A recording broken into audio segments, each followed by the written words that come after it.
51 కీర్తన 15వ వచనం, ఆపత్కాలంలో నాకు నువ్వు గురించి మొరపెట్టు, నేను నిన్ను విడిపిస్తాను, అప్పుడు నీవు నన్ను మహిమపరచదు. ప్రార్థించండి వాగ్దానం పట్టుకొని. ఎప్పుడు మొరపెట్టాలి? ప్రతిరోజు ప్రార్థన చేయాలి. కానీ హఠాత్తుగా సమస్యలో పడినప్పుడు, ఒక ప్రమాదకరమైన పరిస్థితులను చిక్కబడినప్పుడు, ఆపత్కాలమున నీవు నన్ను గురించి మొరపెట్టుము. దేవా, నేను ఆపదలో ఉన్నాను, శోధనలో ఉన్నాను, నిరాశ్రయులుగా ఉన్నాను, నాకు సహాయం దయచేయమని నువ్వు మొరపెట్టినప్పుడు అంటాడు, నేను నిన్ను విడిపించదను. సో మొరపెట్టినప్పుడు విడిపిస్తాడా, మొరపెట్టక ముందు విడిపిస్తాడా? మొరపెట్టాక. పేతురు సముద్రంలో మునిగిపోయిన తర్వాత మొరపెట్టాడా, మునుగుచుండగా మొరపెట్టాడా? మునిగిపోచుండగా పేతురు, ప్రభువా నన్ను రక్షించుము అని కేక వేశాడు. మత్తయి సువార్త 14వ అధ్యాయం 28, 29, 30 వచనంలో వెంటనే ప్రభు చేయి చాపి, అక్కడ నాకు చాలా ఇష్టమైన పదం, immediately Jesus touch fourth his hands, ఆయన వెంటనే చేయి చాపి పేతురును పట్టుకొని లేవనెత్తాడట. దేవునికి స్తోత్రం కలుగును గాక. ఈరోజు ఎందరైతే మొరపెడుతున్నారో, దేవుని సన్నిధిలో మొరపెడుతుండగా నువ్వు మునిగిపోతున్నావేమో, సమస్యల్లో, ఆర్థిక ఇబ్బందుల్లో మునిగిపోతున్నా, అనారోగ్యముల చేతను మునిగిపోతున్నా, నీ పరిస్థితి మునిగిపోయే స్థితిలో ఉన్నట్లయితే, నీకున్న స్థితిగతులు నిన్ను ముంచివేస్తున్న పరిస్థితిలో ఒకవేళ నీకు అనిపిస్తే మొరపెట్టు పేతురులాగా, తండ్రి ప్రభువా నన్ను రక్షించుమని కేకవే. వెంటనే ప్రభు తన చేయి చాపి నిన్ను, నీ ఇంటిని రక్షించి లేవనెత్తే రోజు రాబోతుంది. నువ్వు తప్పక రక్షణ పొందుకుంటావు.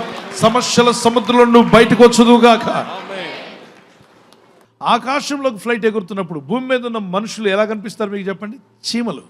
ఎంతమంది చీమలు చూసారు? చేయొచ్చండి. ఎర్రచీమలు చూసారా చిన్నవి? రైట్. చీమ అంతా కనిపిస్తుంది. ఇంకా ఆకాశంలోకి వెళ్తాయి, ఆల్టిట్యూడ్ పైకి వెళ్ళే కొలది మనిషి కనిపిస్తాడా? మీ ఇల్లు, భవనాలు, మన రోడ్డు మీద ఉంటే భవనం 45 ఫ్లోర్సా, అంత పెద్ద అంతస్తు అనిపిస్తుంది. పైకి వెళ్తే అది అసలు కనే కనిపించదు. మనం మధ్యాకాశంలో ఉన్నాం. దేవుడు ఎక్కడున్నాడు తెలుసా? ఆకాశపై ఆకాశాల పైన అత్యున్నతమైన స్థలములో ఉన్నాడు. ఆకాశపై ఆకాశాలు ఉన్నాడు. అంత గొప్ప దేవుడైన ప్రభుని మనం సేవిస్తున్నాం. ఆకాశమైన సింహాసనము, భూమి అయినా పాదపీఠం. అంత గొప్ప దేవుడు ఆ పైనుండి మనల్ని పట్టించుకుంటున్నాడంటే ఎంత గొప్ప హృదయం అండి దేవుడిది, ఎంత గొప్ప హృదయం. దేవానికి స్తోత్రం అని చెప్పగలరా? మనం ఇంత పురుగంతుండి, దేవా ఎక్కడున్నావు, నాకు న్యాయం చేయవేంటి, పౌరుషం వచ్చేస్తుంటుంది, వీడికి కోపం వచ్చేస్తుంటుంది, దేవుని మీద అలుగుతుంటారు, కోపపడుతుంటారు. నువ్వు ఉన్నది ఎంత, ఆయన నిన్ను పట్టించుకుంటున్నాడంటేనే గొప్ప గ్రేస్ అది, దేని కృపాది. ఆమేన్. నీ మార్గంలో జీవిస్తూ నీ చిత్తం చేసే వ్యక్తిగా బ్రతకాలని నేను ఆశపడుతున్నాను. వారు చేయగలరా? రైట్. ప్రార్థన చేసుకుందాం.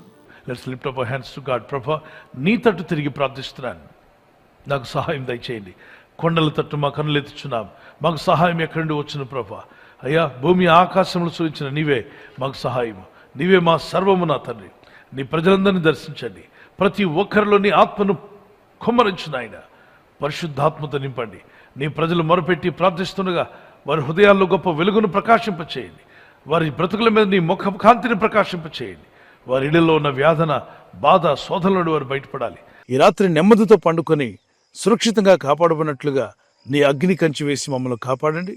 మీ చిత్తములో కొనసాగే కృప అందరికీ దయచేయమని యేసుక్రీస్తు ప్రశస్త నామములో వీరందరికీ చక్కని నిద్ర దయచేసి తెల్లవారు లేచి కృపను మాకిమ్మని క్రీస్తు నామములో అడిగి వేడుకుంటున్నామా పరలోకపు తండ్రి. ఆమేన్. ఆమేన్. ఈ వాగ్దానాన్ని మీతోనే ఉంచుకోకుండా లైక్ చేయండి, షేర్ చేయండి. అనేకులు ఈ యొక్క ఛానల్ సబ్స్క్రైబ్ చేసుకోమని తెలియపరచండి. సబ్స్క్రైబ్ చేయని వారు కూడా సబ్స్క్రైబ్ చేయండి. Good night. God bless you.